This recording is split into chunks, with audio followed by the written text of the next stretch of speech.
तो कहानी कुछ ऐसी है, हमारे एमसी को उसके माँ बाप ने अबैंडन कर दिया है, ये कहकर कि हमारा एमसी बहुत ही ज़्यादा वीक है। उसके बाद एक संत ने या कहें एक ग्रैंड मास्टर ने उसको गोद ले लिया और उसको ऐसी ऐसी टेक्निक सिखाई जिससे वो ताकतवर बन सके। लेकिन उसकी 7 सिस्टर्स भी हैं जो कि बहुत ही ज़्यादा ताकतवर, वेल्दी हेल्दी जो भी कह लो। इसकी 7 सिस्टर इतनी ज़्यादा बेहतरीन, इसकी सारी बहनें मतलब एक नंबर है। और अब एमसी को भी बहुत ही ज़्यादा स्ट्रॉन्ग बनना है, तो इसकी जर्नी है सबसे ज़्यादा स्ट्रॉन्ग बनना, ताकि ये अपनी और अपने फैमिली की या कहीं 7 सिस्टर्स की रक्षा कर पाए। तो देखते हैं मानवा किस मोड़ पर जाता है, क्या अपने एमसी इतना ज़्यादा ताकतवर बन पाएगा कि वो अपना एक्चुअली में पर्पस ढूंढ पाए।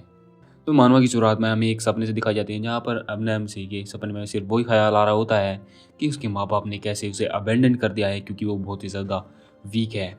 और अब अपना बंदा एक ट्रेन में जागता है जहाँ की वो जो कि ड्रैगन सिटी के लिए निकल चुका है, क्योंकि उसकी 7 बहनें वहीं पर रहती हैं, क्योंकि उसके मास्टर ने उसे माउंटेन से निकाल दिया है।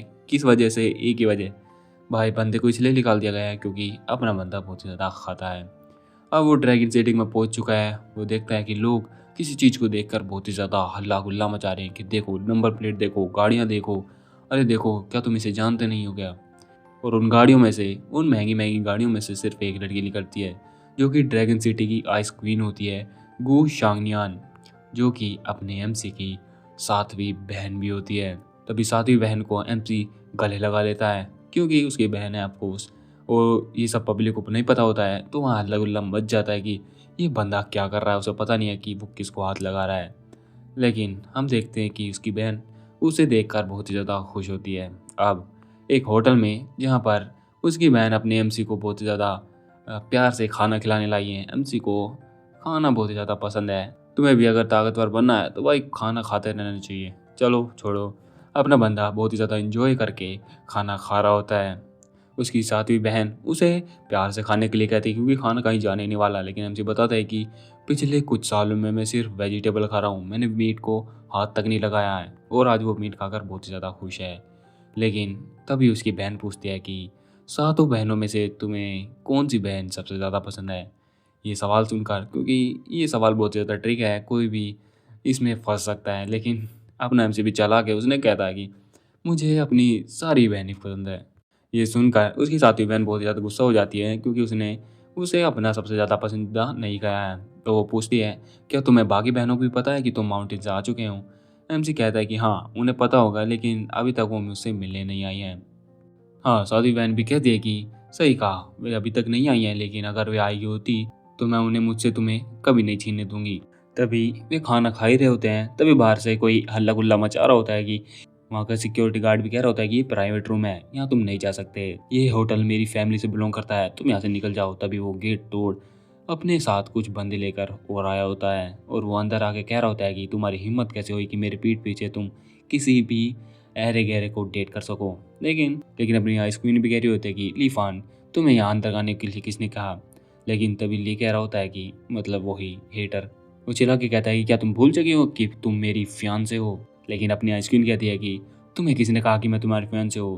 तुम्हारे ग्रैंडपा ने, जब मेरे ग्रैंडपा ड्रंक थे तब ये शादी फिक्स हुई थी, तो मैं इसको बिल्कुल भी नहीं मानती। तभी बीच में इंटरफेयर करते हुए एमसी भी पूछता है कि ये बंदा है कौन। आइस क्वीन कहती है ये बस एक कुत्ता है, इसे भौंकने दो। तो एमसी खड़ा होता है, ओह कुत्ता, मुझे पता है कि इनके साथ क्या करना चाहिए। तभी ली कह रहा होता है कि ओह तो तुम हो वो जिसने मेरी वूमन पर हाथ डालने की कोशिश की है। तभी एमसी कहता है तुम्हें पता है कि ये क्या है। वो मुक्का उठाता है, वो तुरंत ही एक मारता है। इसे कहते हैं डॉग फिशिंग बीस, मतलब कुत्ते को मारने वाला मुक्का। तभी पीछे से बहन, मतलब 7वीं बहन आइस क्वीन कहती है कि चलो मैं तुम्हें ग्रैंडपा से मिलाने के लिए ले जाती हूँ। और पीछे ली को ऐसे ही पड़ा छोड़ वे दोनों चले जाते हैं। तभी उसके दोनों चमचे आके उसे उठाते हैं कि आपको क्या, आप ठीक हैं। लेकिन वो उन्हीं को मारता है और वो एक कसम खाता है कि देखता हूँ तुम मेरी फैमिली को ये सब कैसे एक्सप्लेन करोगी। अब आते हैं गो फैमिली पर, जहाँ पर अब ये एमसी की नई फैमिली बन चुकी हैं, जहाँ पर उसके दादाजी और उसके आइस क्वीन के पिता एक जगह बैठ बात कर रहे होते हैं। जहाँ पे आइस क्वीन के पिता कह रहे होते हैं कि डैड आपने मुझे क्यों नहीं बताया कि शाओ फैंग यानी कि अपना एमसी हमारे मास्टर का डिसाइपल है। लेकिन उसके दादा भी कह रहे होते हैं कि मुझे भी बस 3 साल पहले ही पता चला। तभी वही दोनों आइस क्वीन और अपना एमसी दादा से मिलने के लिए आ गए होते हैं। एमसी भी आगे बढ़ता है और अपने दादाजी को ग्रीट करता है। उसके दादाजी कहते हैं, हालांकि मैंने तुम्हें कई सालों से नहीं देखा है तो तुम्हें यहीं रुकना पड़ेगा। अब जबकि दादाजी ने यहीं रुकने के लिए कह दिया है तो अपनी आइस क्वीन उसको गेस्ट रूम दिखाने के लिए ले जा रही होती है, जो कि एमसी को भी बहुत ही ज़्यादा पसंद आता है। अब अपनी आइस क्वीन अपने एमसी से एक क्वेश्चन पूछती है, क्या तुम बाकी 6 बहनों को ढूंढने नहीं जाने वाले? एमसी कहता है कि हाँ, मैं ढूंढने तो जाने वाला हूँ, क्योंकि जबकि आपकी यहाँ पर शादी हो जाएगी तो मैं आपको ज़्यादा इंटरफेयर नहीं कर सकता। लेकिन उसके सामने एक क्वेश्चन आता है कि क्या तुम्हें लगता है कि मैं ब्यूटीफुल हूँ? अपना एमसी कैजुअली हाँ कहता है, क्योंकि उसकी सिस्टर जो पूछ रही है। फिर अपनी आइस क्वीन कहती है, तो फिर तुम मुझसे शादी क्यों नहीं कर लेते हैं? मैं तुम्हारे बच्चों को भी जन्म दूंगी, क्या कहते हो? जिससे एमसी बहुत ही ज़्यादा घबरा जाता है कि क्या तुम सच में सीरियस हो? मैंने तुम्हें हमेशा अपनी बहन की तरह माना है, क्या तुम सच में मेरे साथ सोना चाहती हो? लेकिन अपनी आइस क्वीन उसका मजाक उतारे कह रहे होते कि ओह, तुम तो कितने ज़्यादा डर गए, मैं तो सिर्फ मजाक कर रही थी। मैं सिर्फ ये देखना चाहती थी कि क्या तुमने बुरी आदतें तो नहीं सीख ली है। अब वो वहाँ से जाते हुए कह रही होती कि तो ठीक है, मैं यहाँ से चलती हूँ, तुम थोड़ा रेस्ट कर लो। अब वो गेट के बाहर खड़ी है और पता नहीं वो बहुत ही ज़्यादा चुप है। खैर, उसके मन में कुछ तो भी है, वो हमें आगे पता चलेगा। अब हमें अगले दिन का सीन दिखाया जाता है, जहाँ पर अपना एमसी और आइस क्वीन ड्रैगन सिटी के मंदिर के मेले में आए होते हैं, जो कि साल में सिर्फ एक बार होता है। लेकिन अपना बंदा सिर्फ एक ही क्वेश्चन पूछता है कि यहाँ पे अच्छा खाने को मिलेगा, और वो आइस क्वीन उसको अच्छे खाने के लिए तरफ ले जाती है। वहीं पर उसी टेबल पर ली भी खाना खा रहा होता है। वो जल्दी से खड़ा होता है, चिल्लाता है कि गुशांग, तुम्हारी हिम्मत कैसे है कि तुम इस जैसे कचरे को यहाँ पर लाओ? तुम्हें सच में हमारी फैमिली को ह्यूमिलेट करने की कोशिश कैसे करते रखती हो? क्या तुम्हें शर्म नहीं आती? लेकिन अपनी आइस क्वीन का फादर भी कह रहा होता है कि तुम कुछ ज़्यादा ही अपने आप में नहीं बढ़ रहे हो। मैंने तुम्हें पहले भी कहा था कि ये शादी बिल्कुल भी नहीं होने वाली। तभी वो ली अपने फादर से शिकायत कर रहा होता है कि देखा, अब तो आपने अपने कानों से सुन लिया कि ये कितने ज़्यादा रेडिकुलस हैं। उसका फादर भी अपनी आइस क्वीन के दादा से कह रहा होता है कि क्या आप सच में इस पर कुछ नहीं बोलना चाहेंगे, कि जबकि आपका खुद का यह वादा था। लेकिन अपने आइस क्वीन के दादाजी भी कह रहे होते हैं कि बच्चों में कहानी सुनी तो होती रहती है, और जबकि मेरे वादे की बात रही तो वो सिर्फ मैंने नशे में कहा था, तुम्हें इसे सीरियस लेने की ज़रूरत नहीं है। तब इसका फादर कहता है, मतलब ली का फादर कहता है कि तो फिर उसके बारे में क्या, जो उस शाओ फैंग ने मेरे बच्चे को मारा था।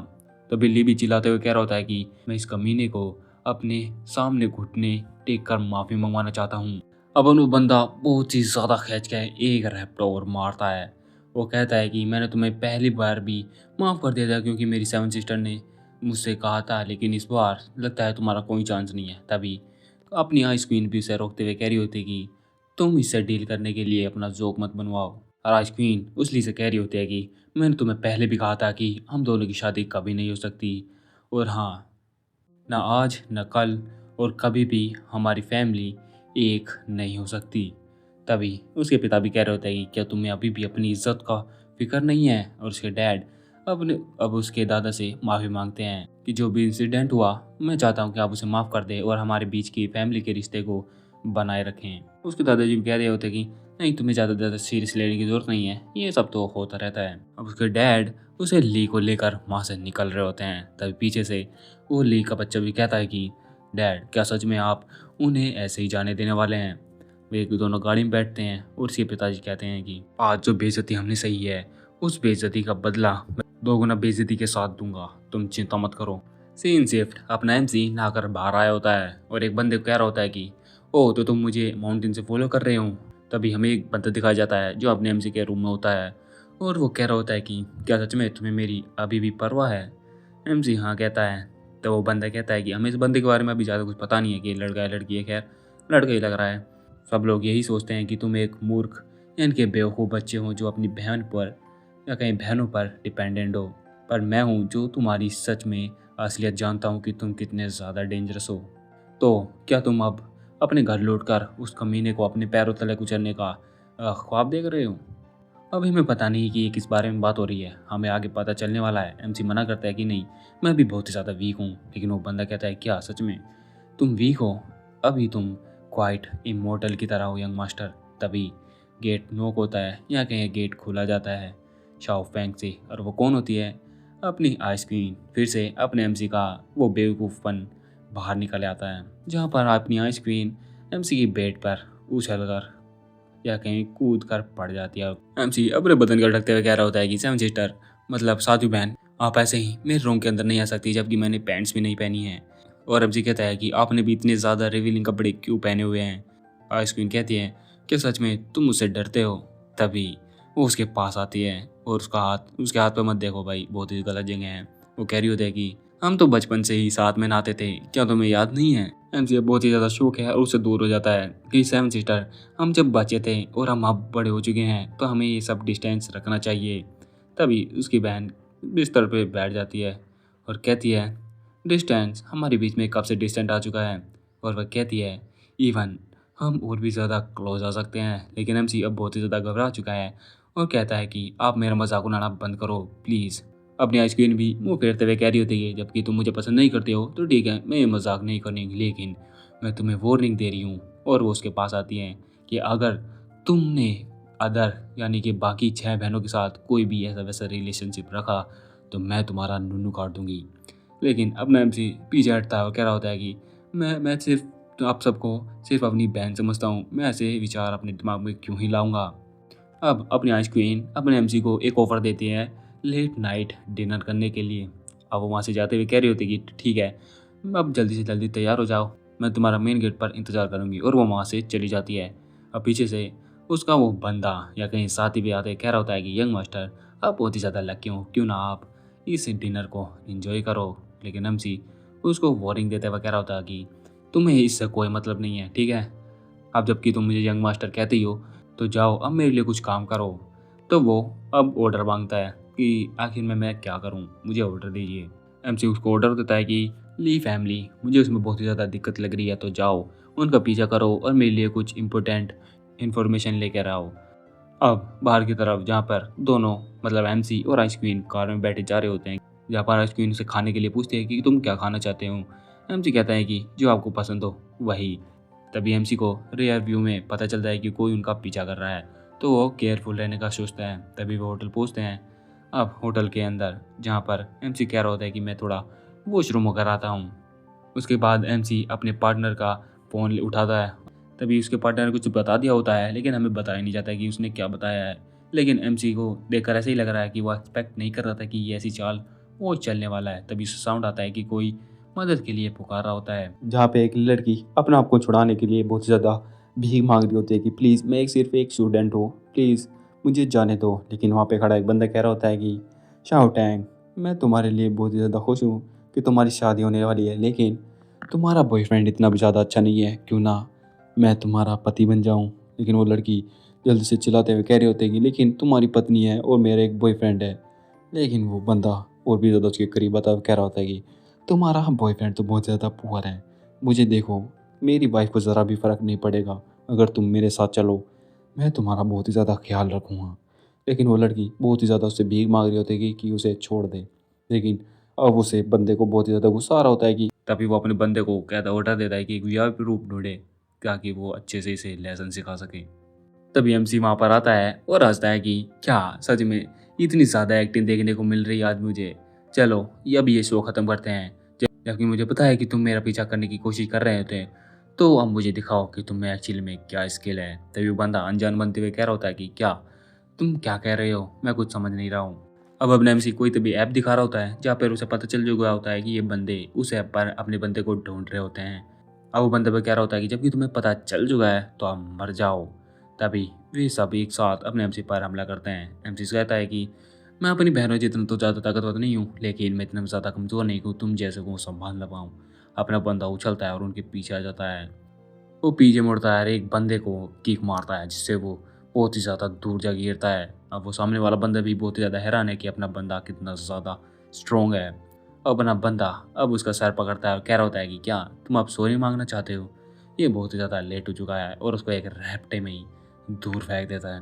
अब बारी आती है 2 बचे बंदों की, जो कि भागने की कोशिश करते हैं, लेकिन एमसी उन्हें रोकता है और उनकी भी धुलाई कर देता है। तभी पीछे से वो लड़की आती है और उसके बहुत ही ज़्यादा थैंकफुल होती है और उसकी तारीफ कर रही होती है, मतलब अपनी एमसी की। अब अपना एमसी गुस्से में और पीछे मुड़ता है, लेकिन एमसी सो गया कि वो इस तरह उसे क्यों देख रहा है। एमसी उसका बाल पकड़ता है और कहता है कि क्या तुम्हें सही में लगता है कि मैं सिर्फ मेल किलर्स के बारे में जानता हूँ। और वो उसे फेंक देता है, लेकिन और उसे उसकी प्रोफाइल दिखाते हुए कह रहा होता है कि ये देखो, यहाँ पर उस ऐप पर इसकी भी फ़ोटो लगी होती है कि ये बंदी मतलब किलर थी। और एमसी कहता है कि क्या तुम उन किलर में से एक नहीं हो, क्योंकि ली फैमिली मेरे बाहर इंतजार कर रही है और मुझे बांध कर नंगा कर कर रोड पर फेंकने का तुम्हारा इरादा नहीं था। अब लड़की भी हार मान चुकी है। बाहर की तरफ जहाँ पे वो ली का बच्चा अपने एमसी का इंतज़ार कर रहा होता है, उसके सामने एक बंदा होता है, शायद से वो ही है जिसको इसलिए ने सुपारी सुपारी दी होती है। वो बस उसको वार्निंग दे रहा होता है कि यंग मास्टर आपको यहाँ नहीं आना चाहिए था, अगर यहाँ पर कुछ गड़बड़ हो गई तो हम आपके पिता को क्या जवाब देंगे। लेकिन वो इसको कैजुअली लेता है कि आखिर होगा क्या, वो बंदा बहुत ज़्यादा वीक है, वो सिर्फ वो फैमिली पर रीड बैंड है, जबकि आज वो अकेला है, तो मैं उसको तड़प रहा हूँ उसको टॉर्चर करने से। तभी वो गाड़ी में देखता है और एक बैट निकाल लेता है। अब सामने से अपना एमसी और वो लड़की आ जाते हैं, जिसे देख ली बहुत ही ज़्यादा फुदक रहा होता है, आ जाओ। लेकिन वो उसका साथी, मतलब वही जिसने सुपारी ली होती है, वो बहुत ज़्यादा चालाक होता है, उसे रोकता है और देखता है कि यहाँ पर कुछ तो गलत है। तभी एमसी कहता है कि ओ, तो तुम फिर से मिल गए, तुम्हें मैंने पहले भी वार्निंग दी थी। ऐसा लगता है कि तुम्हारे भेजे हुए गुंडे बहुत ज़्यादा कमज़ोर थे, वो तो मेरा वार्म अप भी नहीं कर पाए। तभी वो मेन बंदा आता है और अपने एमसी पर मुक्का चलाने की कोशिश करता है, जो उसे अपना एमसी इजीली डोज कर लेता है और उसके पता भी नहीं चलता कि कब उसने चाकू निकाल लिया उसके जेब में से। एमसी उठाता है और कहता है कि लगता है ये तुम्हारा है, चलो मैं तुम्हारी चीज़ तुम्हें वापस कर देता हूँ, और उसके सीने में गाड़ देता है। एमसी उसके ऊपर पैर रखता है और कह रहा है कि अगर तुम ज़रा भी ले तो मैं तुम्हें मार दूंगा। अब आते हैं ली की बारी। ली बहुत ही ज़्यादा डर चुका है और कहता है कि तुम मेरे क्लोज मत आना, मैं तुम्हें बहुत ही ज़्यादा वार्निंग दे रहा हूँ। एमसी बहुत ही ज़्यादा उसे ईविल तरीके से देख रहा होता है कि क्या तुम्हें सच में लगता है कि तुम में हिम्मत है कि तुम मुझे वार्न कर सको? अब मैं तुम्हें दिखाता हूँ कि असली वीक क्या है। एमसी उसके पास आता है और उसके कान पकड़ता है, या फिर कहें सर पकड़ता है, और वो कहता है कि चलो मैं दिखाता हूँ कि असली में क्या होता है, तुम बस रिलैक्स करो। और हमें वहाँ से सिर्फ चिल्लाने की आवाज़ आती है। अब एमसी ऊपर आता है, जहाँ पर अपनी आइस क्वीन खाना खा रही होती है या कहीं सूप पी रही होती है। उसे पूछती है कि क्या तुम इतने ज़्यादा लेट कैसे हो गए, क्या तुम बाहर किसी लड़की से चक्कर तो नहीं चला रहे थे? एमसी अपने आप को जल्दी से सफाई देते हुए कह रहा होता है कि नहीं, मैं बस रास्ता भटक गया था, और हाँ, जल्दी से खाना खाते हैं, मैं बहुत ही ज़्यादा हंग्री हूँ। एमसी और अपनी आइस क्वीन अब खाना खा रही होती हैं दूसरी जगह, हॉस्पिटल में, जहाँ पर वो उसका ली का फादर बहुत ही ज़्यादा चिल्ला रहा होता है कि ये किसने किया, और वो अपना मुक्का अपने बेटे पर जल्दी से मार देता है, जिससे ली बहुत ही ज़्यादा चिल्ला रहा होता है कि ये बहुत ही ज़्यादा दुख रहा है, मैं बिलीव नहीं कर सकता कि उसने मेरी हर बॉडी के पार्ट को इतनी ज़्यादा दर्द दे दिया है। तभी वो चिल्लाता है, लेकिन तभी जिसको सुपारी दी होती है वो बोलता है कि उस बंदे का ताकत हमने बहुत ज़्यादा अंडर एस्टिमेट कर दी, वो बहुत ज़्यादा ताकतवर है। लेकिन उसके फादर कहते हैं कि तुम पीस ऑफ ट्रैश, तुम असेसियन कहलाने के लिए भी लायक नहीं हो, तुम एक बच्चे को नहीं हरा पाए। तभी वहाँ पर एक बंदा आता है और वो उसी असेसियन का बॉस होता है, मतलब मेन लीडर यही है। और वो कहता है कि तुम किसी की भी एज से किसी की ताकत का अंदाजा नहीं लगा सकते। उसका फादर कहता है मैं कुछ नहीं चाहता, मैं चाहता हूँ कि तुम बस उसे सबक सिखाओ। अब अगले दिन मॉर्निंग में उसकी सातवीं बहन उसे कहीं तो भी लेकर आई होती है, जो कि ड्रैगन सिटी की मेडिकल यूनिवर्सिटी होती है। हमसे पूछता है कि वो आखिर यहाँ पर कर क्या रहे हैं। अपनी आइस क्वीन बताती है क्योंकि इसकी दूसरे नंबर की बहन यहाँ पर रहती है। एमसी बहुत ही ज़्यादा खुश है कि क्या मेरी सेकंड सिस्टर यहाँ पर रहती है। तभी अपनी आइस क्वीन अपने एमसी का कान पकड़ती है, तुम बहुत ही ज़्यादा मिलने के लिए बेताब हो अपनी सेकंड सिस्टर से, हाँ? लेकिन एमसी कहता है कि नहीं नहीं, मैंने बस उन्हें बहुत टाइम से देखा नहीं है, तो मैं बस थोड़ा सा देखने के लिए उत्सुक था। अब वे दोनों अंदर यूनिवर्सिटी में कहीं तो भी प्रेजेंटेशन रूम में आए होते हैं, जहाँ पर बहुत ही ज़्यादा भीड़ होती है। वहाँ की अनाउंसर वहाँ पर ऐलान करी होती है कि वो बता रही होती है कि एक बुड्ढा है, मतलब हम तो बुड्ढा ही कह सकते हैं, खैर, उनका वेलकम करिए गर्मजोशी से, जिसने 100 इम्पेरेबल या कहीं कुछ तो भी क्या होता है, एक बुक लिखी होती है। वो आगे बढ़ता है और आगे कह रहा होता है कि ग्रीटिंग एवरीवन, मैं बहुत ज़्यादा बूढ़ा हूँ, लेकिन मैंने अपनी पूरी ज़िंदगी अपनी स्किल्स को एक चाइनीज़ मेडिसिन प्रैक्टिशियन होते हुए एक बुक लिखी है, और मैं उसको देने वाला हूँ, जो यहाँ पर सबसे ज़्यादा हाईएस्ट बिड देने वाला है, और मैं उसको अपना डिसाइपल भी बनाऊँगा।